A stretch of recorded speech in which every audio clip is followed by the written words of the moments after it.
Baik, di sini saya Irenius Ferdinand Guru dengan NIM 144 kelas 2024D akan menjelaskan tata cara uji validitas.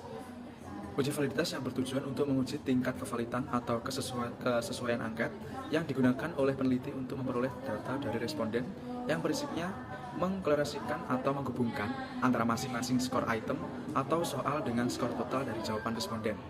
Jenis validitas yaitu validitas konten dan validitas empiris. Dasar keputusannya yakni memberikan nilai R hitung dengan R table. Jika nilai R hitung kurang dari R table, maka data dinyatakan valid. Jika nilai R hitung lebih dari R table, maka datanya tidak valid. Dan juga membandingkan dari seek to tail dengan probabilitas 0,05. Yang pertama yakni seek to tail kurang dari 0,05 dan percent correlation bernilai positif, maka data dinyatakan valid. Dan jika seek to tail kurang dari 0,05 dan percent correlation bernilai negatif, maka data tidak valid. Dan jika seek to tail kurang lebih dari 0,05, maka data tidak valid. Uji reliabilitas bertujuan untuk melihatkan apakah kuesioner memiliki konsistensi jika pengukuran dilakukan berulang konsistensi sebuah instrumen dalam mengukur suatu variabel. Kontekstualisasi dari nilai reliabilitas yaitu menggunakan perhitungan Crunchbase alpha, dasar pengembalian keputusan. Dari Sugerveni tahun 2014, kuesioner dikatakan reliable jika nilai Crunchbase alpha kurang dari 0,6. Baik, langsung saja kita praktekkan. Yang pertama yakni kita masuk ke Excel terlebih dahulu, menuliskan dari data siswa, dari meliputi nama siswa dan item 1 hingga item 10.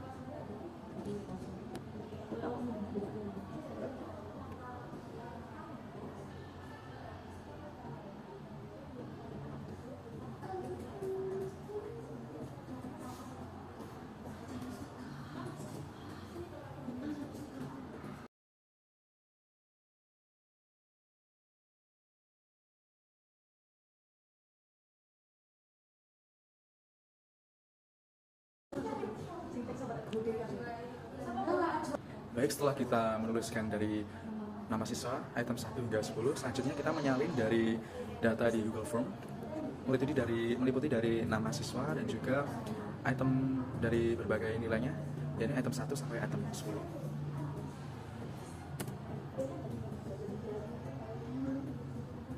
Kita langsung saja menyalinnya semuanya.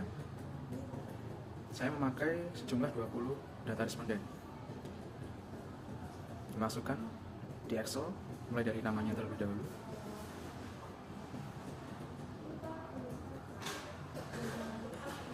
Kita langsung blok saja dari nama siswa, sejumlah dari data responden.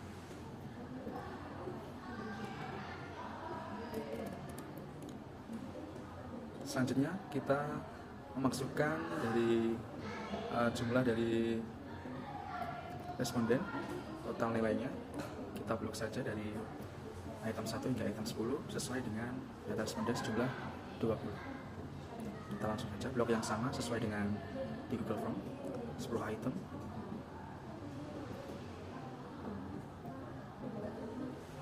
Langsung ditempelkan.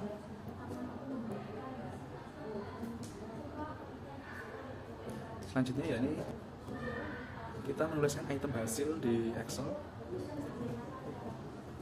serta menjumlahkan total hasil dengan rumus sama dengan kata sum dengan huruf kapital dan buka kurung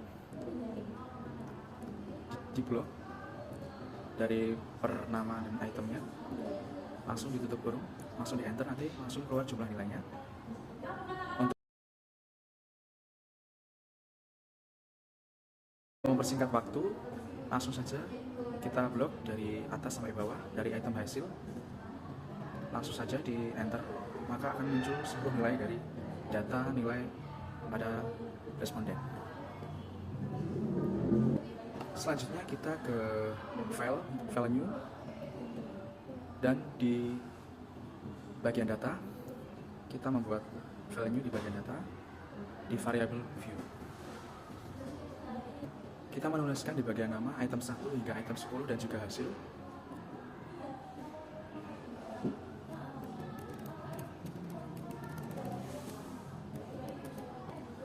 Setelah kita membuat dari item 1 di bagian nama sampai item 10, di bagian desimal kita ubah nilainya menjadi 0 untuk seluruhnya dari item 1 sampai 10.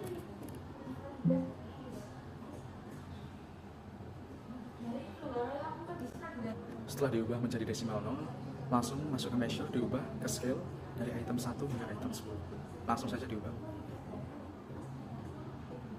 Setelah sudah diubah, kita lanjut ke pembuatan item hasil. Jangan lupa diubah di desimalnya, diubah menjadi 0 dan juga di measure-nya menjadi scale. Setelah itu kita menyalin nilai yang berada di Excel di bagian awal tadi, kita salin lagi.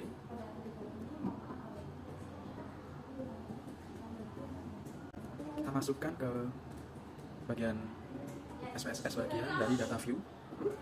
Setelah kita menyalin di bagian data view, setelah kita menempel dari Excel, kita langsung masuk ke analyze. Di bagian analyze, di bagian correlate dan juga private, kita langsung item dari 1 sampai 10 disalin, dipindahkan ke kanan dan diklik OK. Maka muncul dari nilai correlation. Maka muncul dari berapa nilai, maka akan muncul dari nilai correlation dari item 10 dan item hasil. Dari item 1 hingga 10 dan juga item hasil. Maka di sini akan seluruhnya muncul dari nilainya.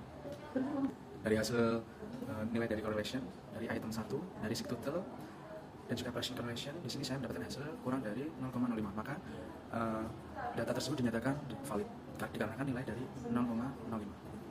Meliputi dari item 2 sampai juga item 10. Data saya mendapatkan item hasil kurang dari 0,05 dari sig total dan juga Partial correlation. Maka data dinyatakan valid.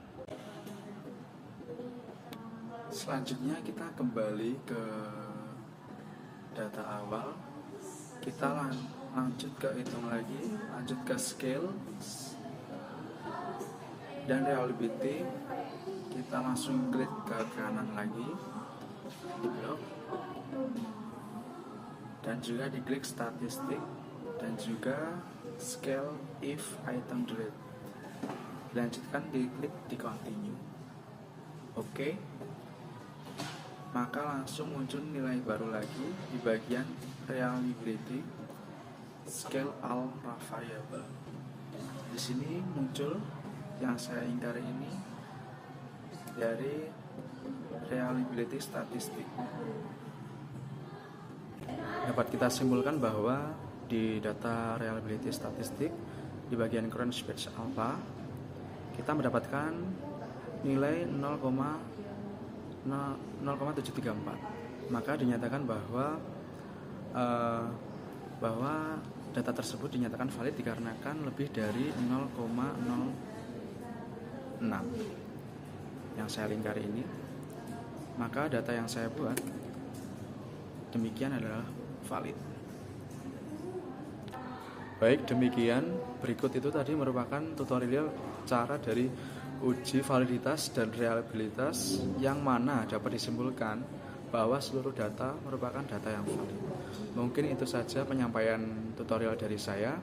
Saya Irenius Ferdinand izin pamit undur diri. Sekian, terima kasih. Wassalamualaikum warahmatullahi wabarakatuh.